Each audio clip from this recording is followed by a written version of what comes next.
Okay. It's dark. Hold on. I don't want to shine the light. That's good. Cough right into the microphone. That doesn't bother anybody. Jesus. Still clearing my throat. A lot of dust up here. So, yeah, it was pretty, I don't know, it's not a crazy day. Jesus. I can't even tell now. Wait. I'm trying to look for something. I'm sorry. This has nothing to do with you. It's just to do with the shadows. Okay. Anyway, not a nutty day, just a weird day. Today is the 20th anniversary of me making this movie with my friends and some good people. I've had many names for it. It's called the Woodhaven Pause or the Woodhaven Movie or Remembering Woodhaven. Something to do with Woodhaven, the town where I grew up, Woodhaven. And it was a movie about a son who gets Alzheimer's and dementia. It's a very sad and tragic story. Pretty well done. It's like at the time it was all right, but I think it's held up much better. And I think it's a much better movie now because the movies that came out now are just crap. The acting's are bad. Acting's bad. The writing's awful. So give a movie 20 years and then it improves. A lot of things do. And yeah, it was a serious venture. A tremendous amount of work. And at the time, when I was pushing 30, that I wanted this to be the movie where I would make it. That this would be my landmark, kind of knock it out of the ballpark thing, because that's what at that time, that's what, and it's still kind of not. I don't know how true it is anymore, but definitely for that time, that a first-time director, wherever they are, whatever their lot in life, they make that one good first movie. They knock it out of the park and they don't have a lot of money, they don't have a lot of connections, but they make that one good passion project to kind of just launch their career, like Darren Aronofsky with Pi,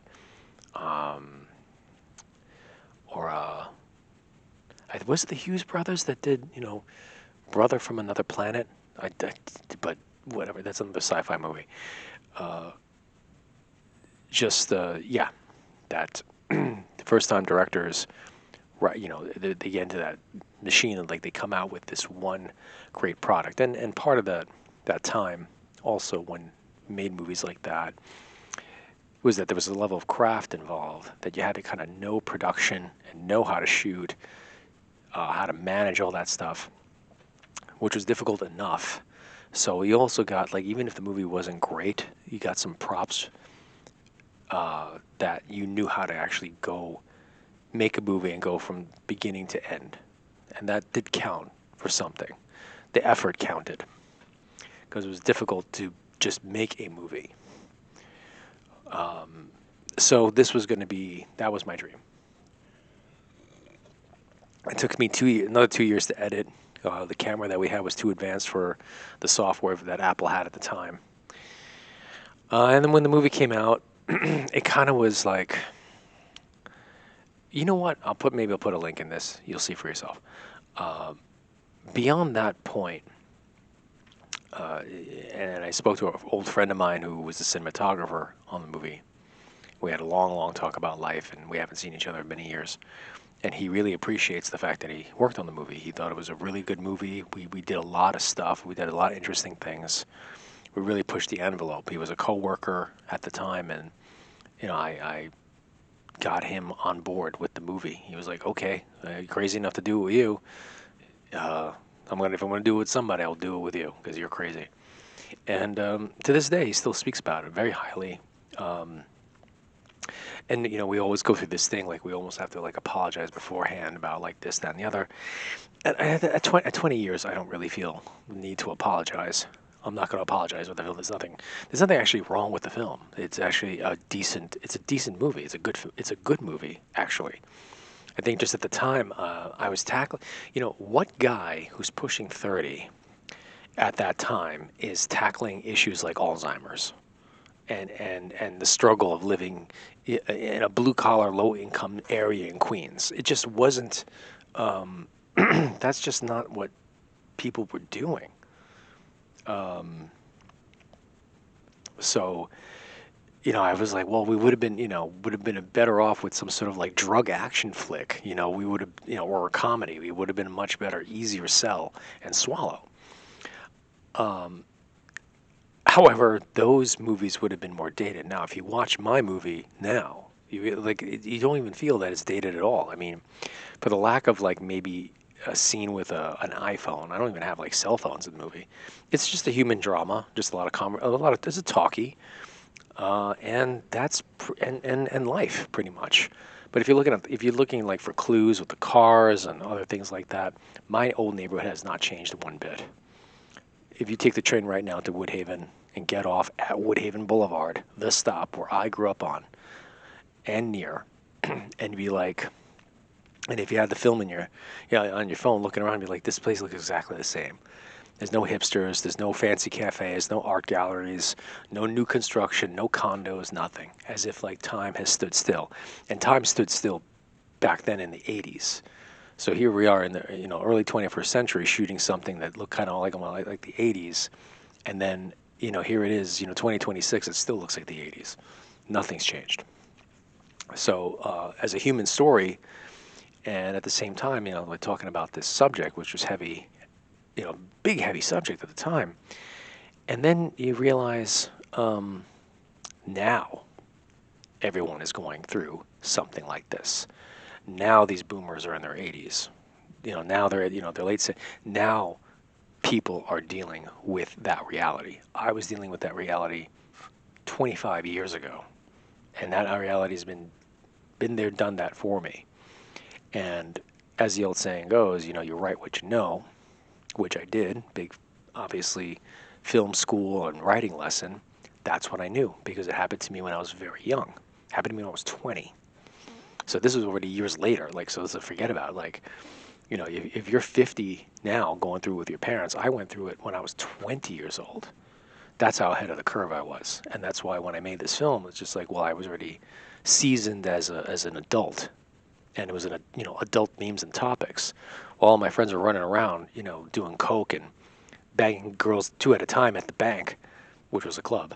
I'm here, doing dirty laundry that was shit all over.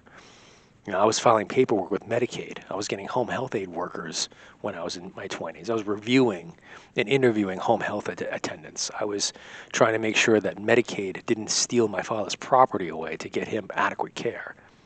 So, of course, the movie's just way ahead of its time, at least at that time. So, but now when you watch it, you realize, oh, it's very timely for now.